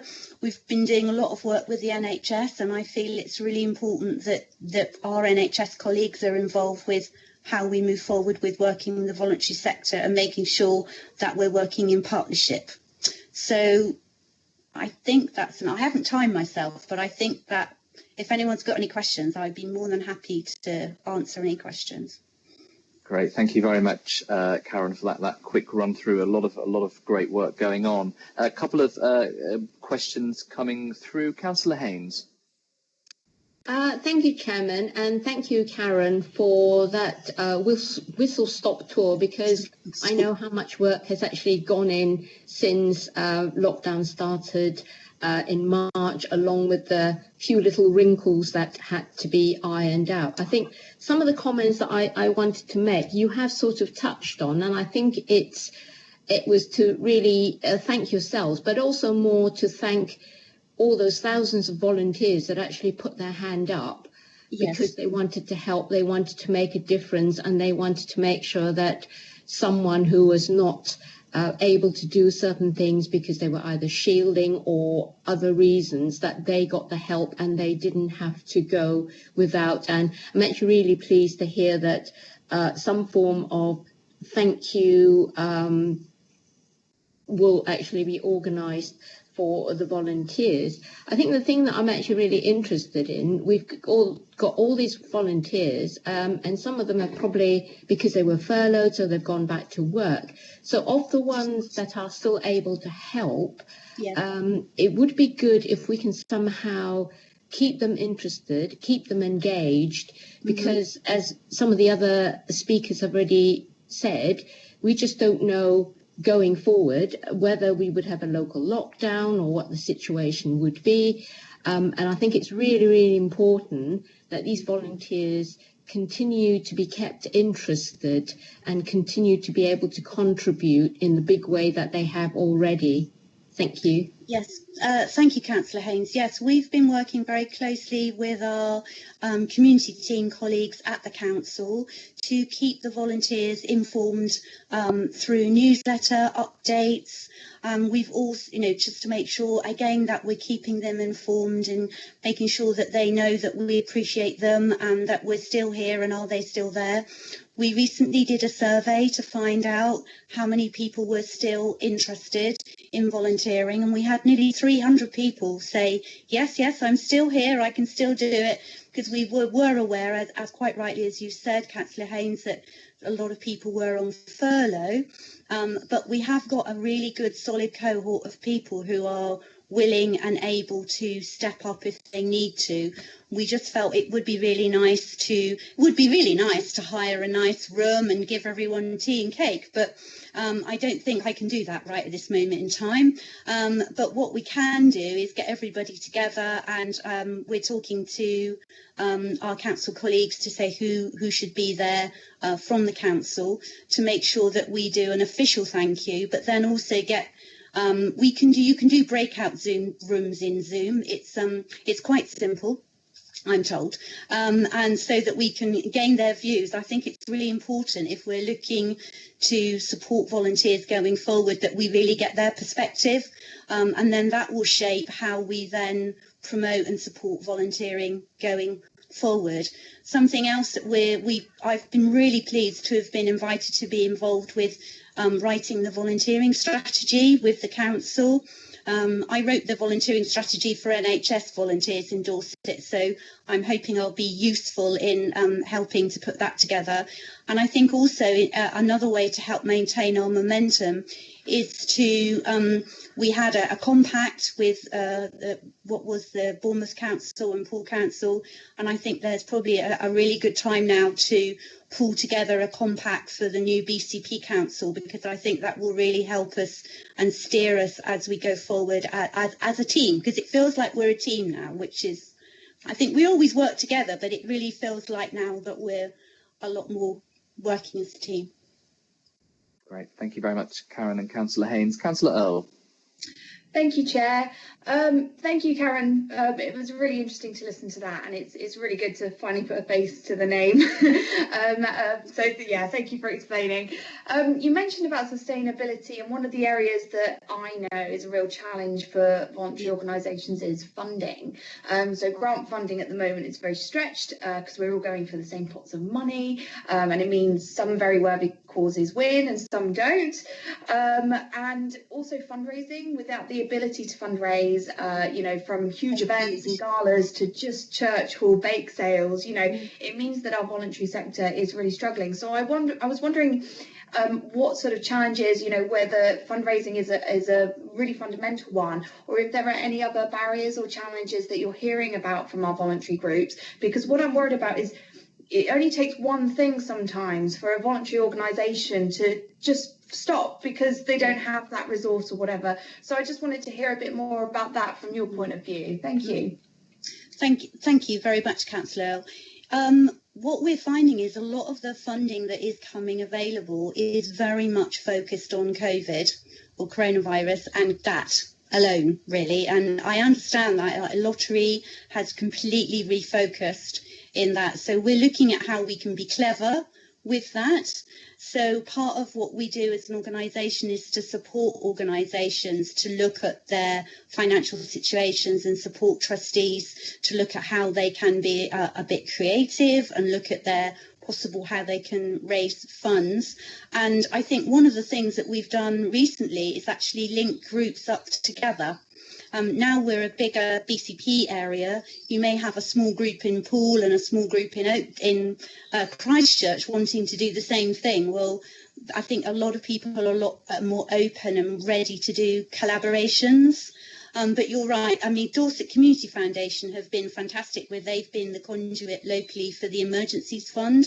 So we've supported lots of local groups to access funding with the community fund. So we do a lot of hands-on stuff as well. So yeah, very much so. And making sure that the small grassroots organisations, we offer our help. We don't inflict ourselves on people, but we offer our help and say, we're here, we're free. Mostly they say, that's great, what can you do for us? We just can help them to make sure if they want to be constituted, make sure their governance arrangements are all up together and robust, because these things are really important to get right from the beginning rather than unpick down the road, shall we say. But what there is a huge amount of passion and a huge amount of enthusiasm, as we saw with Alistair there, and that is replicated right across the conurbation. So, yeah.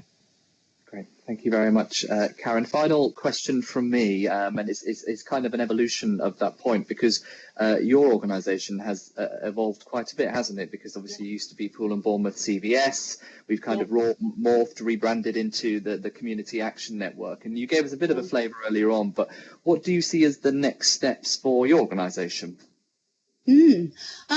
I think there's various. I mean, we've always done a fantastic job around empowering the voluntary sector and being there, giving that expert advice, and that's not gone away and it won't go away.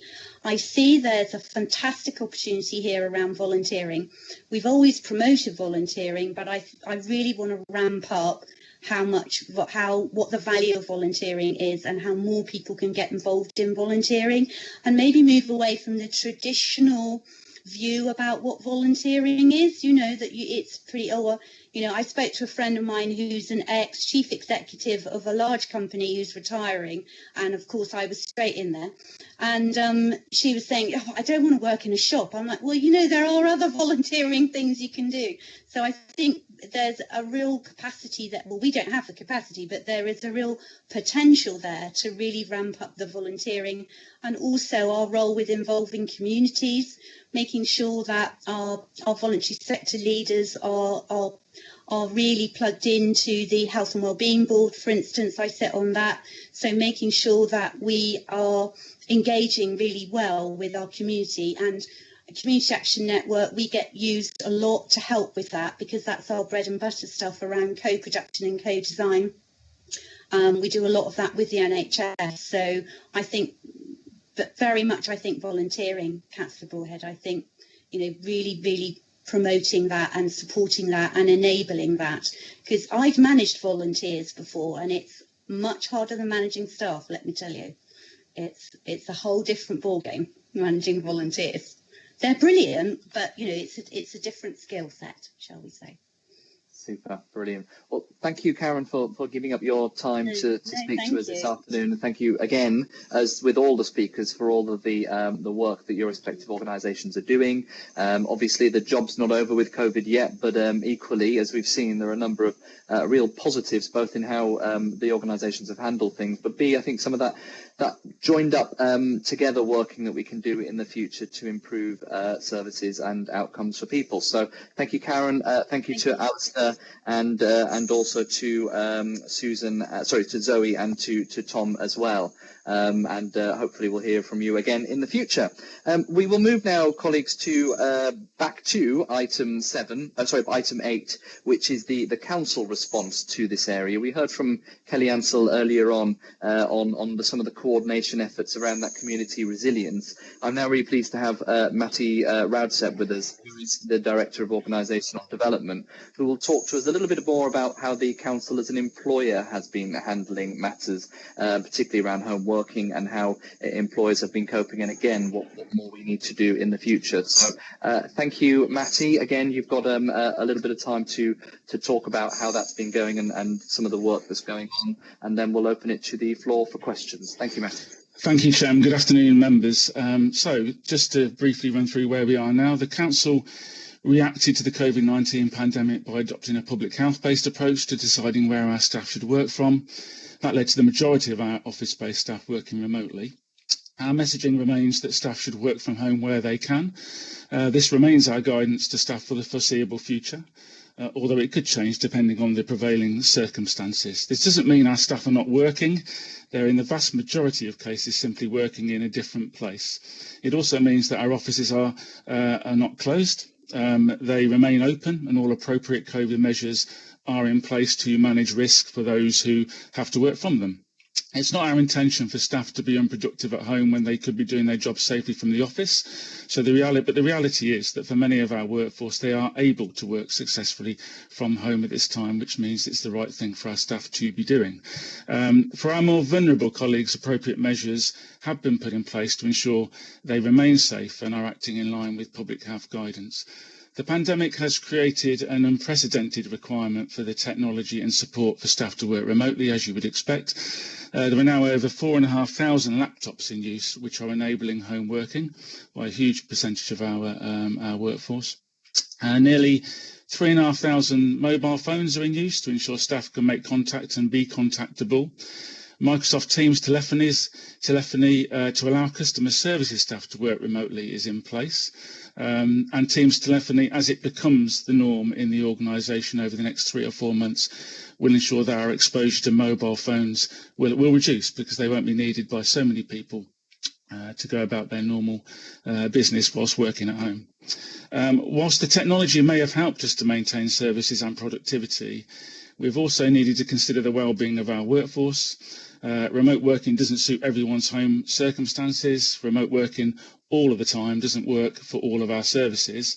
What we have achieved is remarkable, but it doesn't represent the longer-term future of the way we will work. But it shows what's possible. And interestingly, we know that for most of our staff, it will be a welcome feature of the way they work post-COVID. But as part of a combination of home and office working, virtual and face-to-face contact. This was evidenced in a survey we carried out earlier during lockdown in June. We did a survey, we invited all our staff to be part of the survey, and somewhere in the region of about 1,900 staff responded, which is by any stretch is a pretty good response to a staff survey. They told us, when asked how they feel about working from home, that approximately 90% said they either really enjoyed or found it okay. They had developed a good working routine, they felt trusted to work from home, and they had access to the ICT systems and applications they needed to do their job. The most popular reasons for enjoying it were they didn't have to commute so much anymore, which understandably has lots of different benefits. It was convenient. It was flexible to them. For many, it gave them time to focus rather than some of the more the disruptions that can occur in working in an office-based environment. But working remotely all of the time is challenging, and we kind of realised that. The survey also told us there were concerns over keeping in touch, social isolation, inappropriate workspaces. Not everybody has the right environment in which to work all of the time, every day.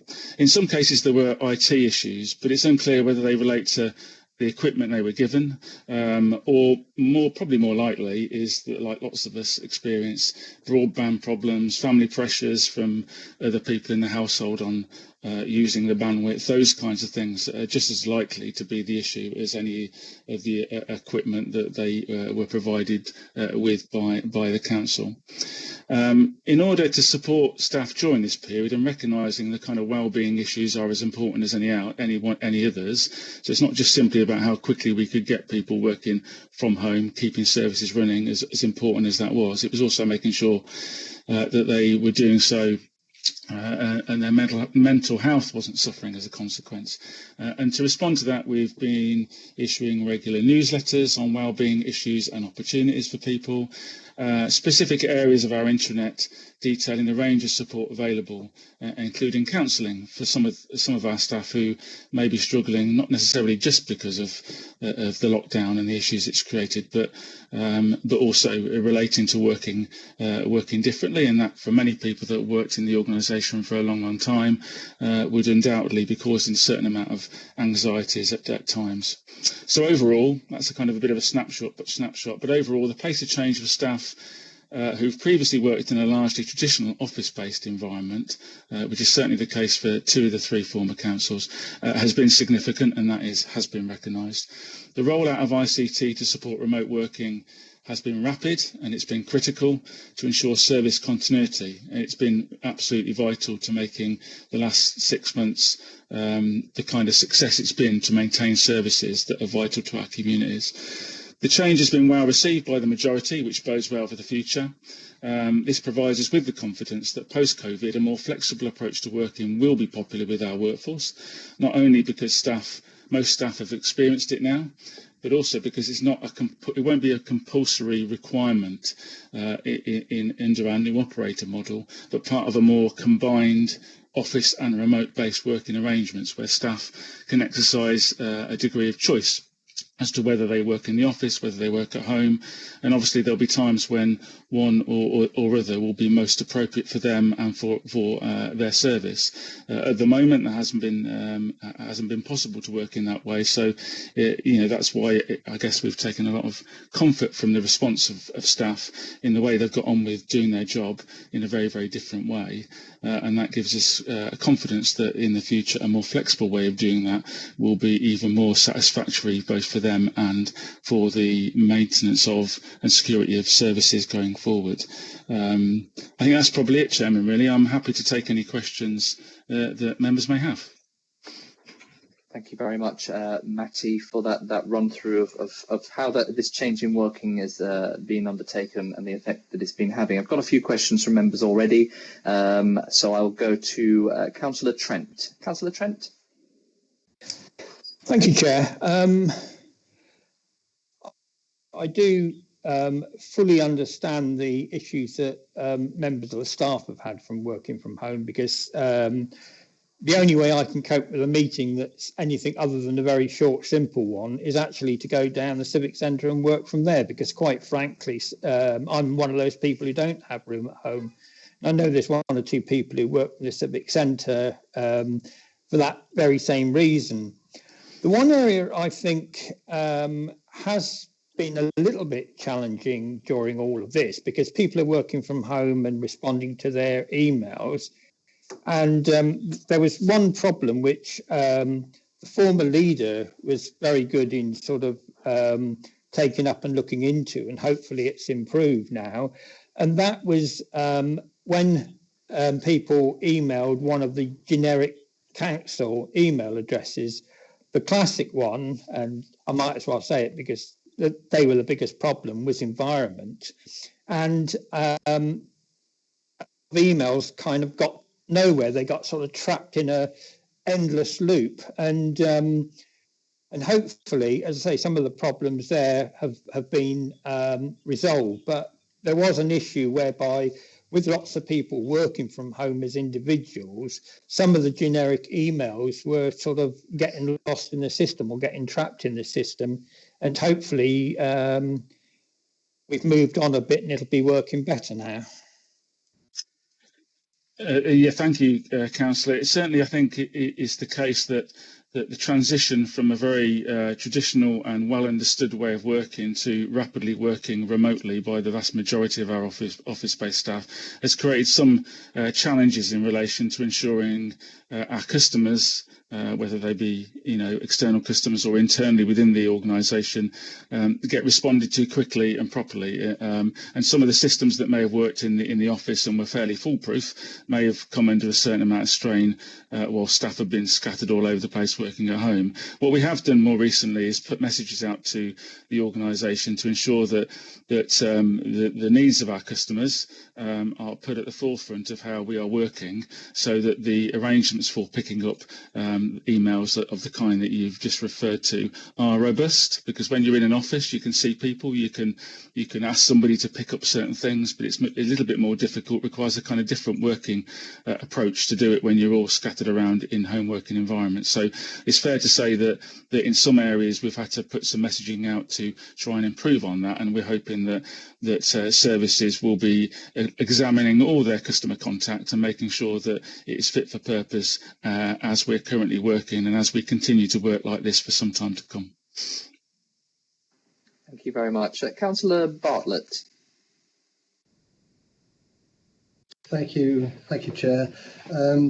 Yeah, that's exactly the point that I wanted to sort of explore slightly. I mean, you've talked a lot about the reaction and response by staff to the new ways of working, but I wondered, how our customers are responding to it and what impact there may have been on the provision of service.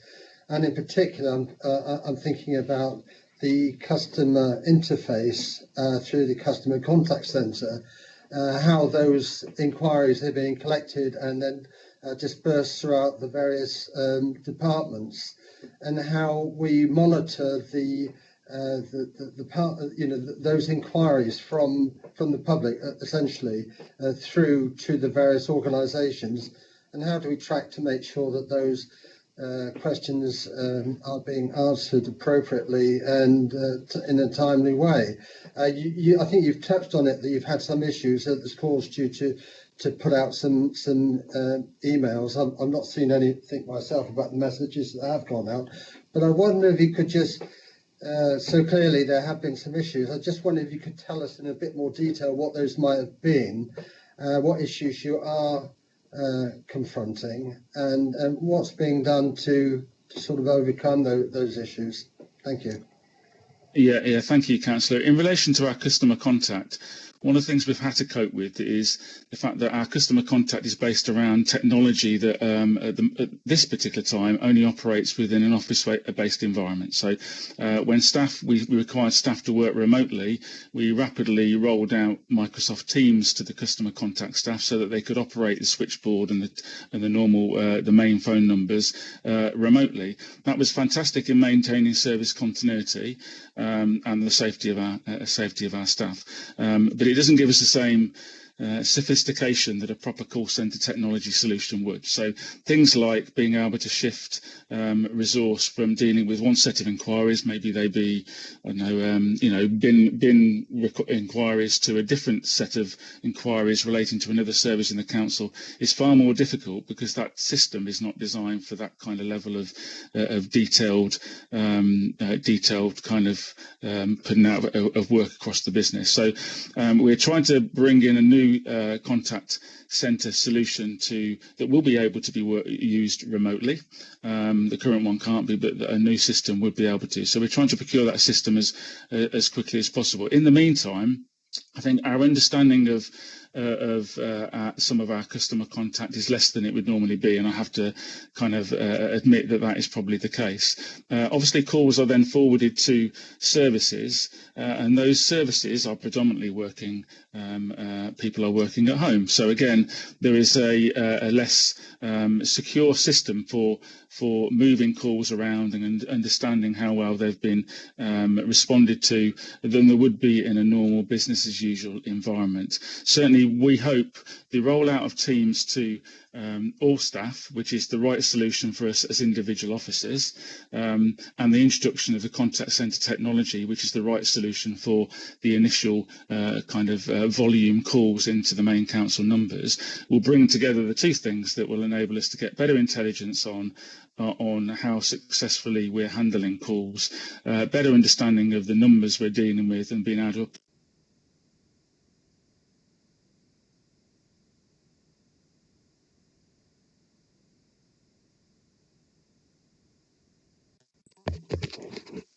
I think, Chairman, that could be a demonstration of the benefits of working remotely.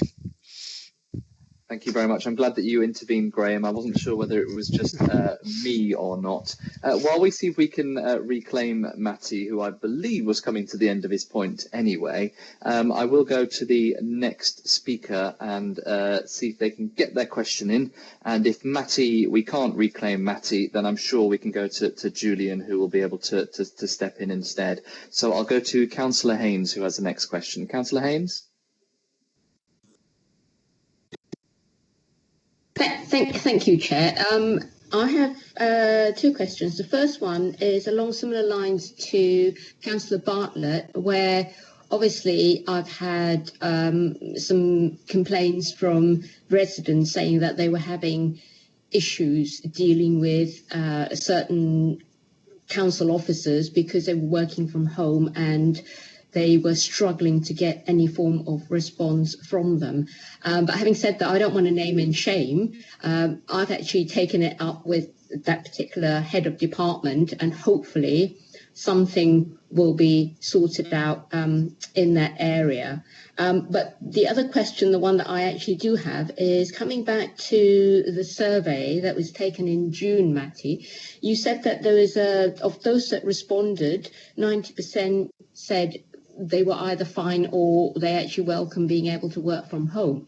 So I'm just wondering, of the 1,900 that responded, how many of them were actually members of staff that couldn't actually, because of the nature of their job, couldn't actually work from home? So say, for example, the waste operators and those that are doing a transport related work like traffic wardens, where they actually have to be out and about. They have no choice of working remotely. Just wonder whether you might be able to say something about when lockdown initially came in and in the first couple of months, how they coped, because obviously they had to be out there, and obviously how that then impacted on their mental health. Thank you. Thank you very much, Councillor Haynes. I'm not quite sure if we've got Matty. If we do, if you could indicate. No, it looks like that hasn't worked. In which case, I wonder whether, Julian, if we've got you, whether you might be able to shed some light there. Yeah, I can try, Chair. Specifically in response to your question, Councillor Haynes, it was 89% who responded, as Matty indicated earlier, and that proportion of individuals. The question, my recollection was, if you are able to do your job at home, how are you finding it? So the specific roles that you're referring to are clearly ones that are not able to be done from home, and therefore they weren't part of the 89% who responded favourably. The second part of your question, though, about their mental health, we have at all times tried and encouraged staff to engage with us and be aware of the well-being and welfare options that were available to everyone, regardless of the nature of their role and whether they could and are working from home or whether they were unable to be working from home and therefore discharging their responsibilities out and about within the community. We believe, based on the engagement and the feedback we've had over the 6 months or circa 6 months of the pandemic response so far, that people by and large are coping very well with it. And if I could take this opportunity to Chair, to make the point I was going to make in the RTS, Matty is absolutely right that we have had instances across the organisation where we have not lived up to the expectations that we had pre-lockdown and pre-COVID in terms of our response to some customers. He's also right that technically there isn't really a reason why that should have slipped. What I would,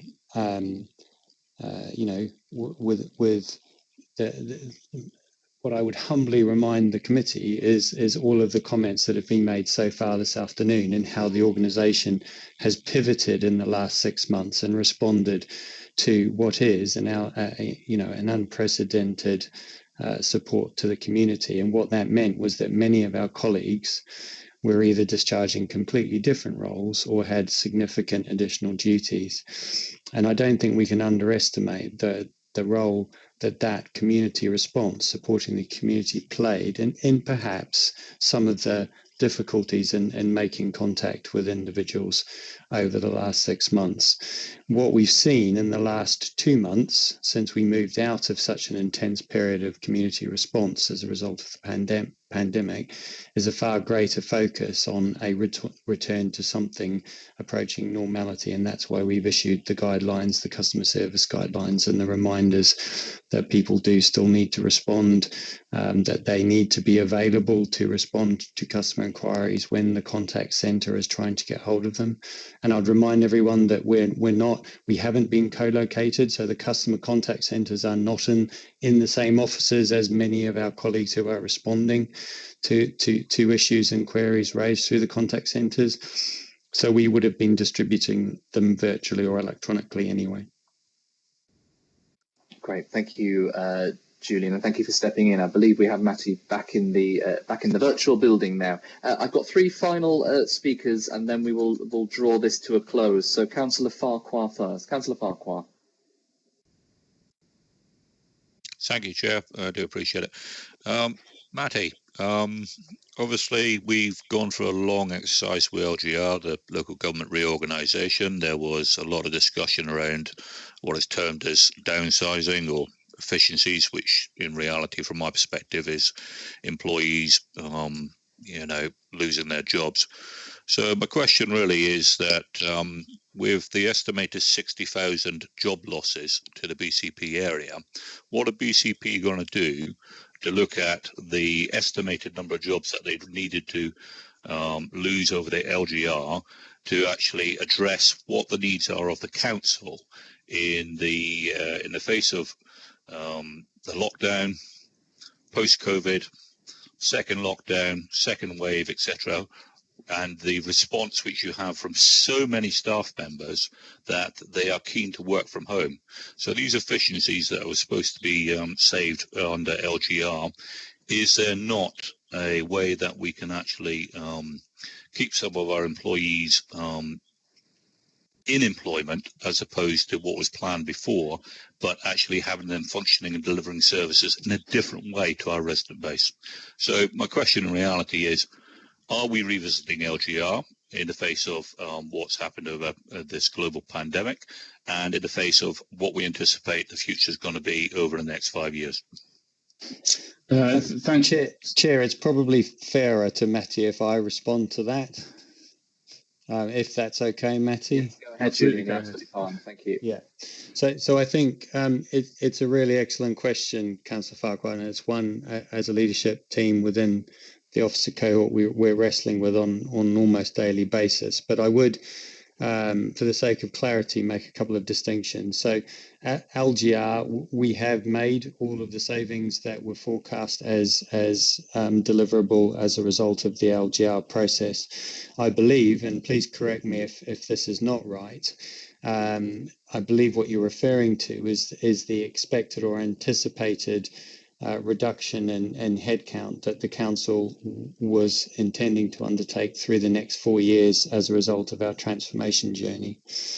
And I think in that regard, what we are considering and wrestling with on an almost daily basis is a very difficult balance between the very real need to reduce the cost base of the organisation in order to continue to deliver the services that the community so desperately needs from us, with the reality that those services in many cases have increased dramatically, if not exponentially, as a result of the COVID pandemic. There is no quick, simple solution to any of that. And there will be exponents probably in this virtual meeting right now, some of whom would argue in the form of we have to continue to provide services, and there'll be some exponents who say we have to get the cost base of the organisation under control in order to be a sustainable organisation economically. The reality has to lie somewhere between those two things. There isn't an answer to that. As we sit here right now, we as an organisation, as officers, as members of all parts of the political spectrum, have to come to terms with that as we set the budget for next year and reconcile the MTFP for the next 4 years over the next 3 months. That's the reality of where we are. So I can't sit here and give a commitment that we are not going to reduce the headcount of the organisation. It is something that we are going to have to come to terms with collectively over the next 3, 4, 5 months as we go through the budget cycle for next year. Thank you very much, Julian. I've got two final board members wishing to ask questions. Councillor Nicola Green first. Councillor Green. Thank you, Chairman. Quite properly, Matty's focused on the organisation itself, and I'm very pleased to see that a survey was done of officers, and that broadly their experience, subject to some caveats, clearly seems to be a generally positive one in some incredibly difficult circumstances, and certainly everybody moved very, very quickly to ensure that. Just like in thanking everybody who's been part of that, just to raise, because I have nowhere else to raise this, the issue of how members have been consulted through this period. And it seems to me that there might be a missing piece in the jigsaw in terms of surveying members about their experience. Clearly we're used to some degree of remote technology anyway. But I do think our postbags would yield quite a lot of good information in terms of going forward. Most residents I know have been extremely tolerant and done their very best to allow a bit more time for responses and so on. But there have been some occasions, and I won't pick on particular departments, but I think if you were to ask members, you would get a really good idea of where those areas were, where responses have been slow.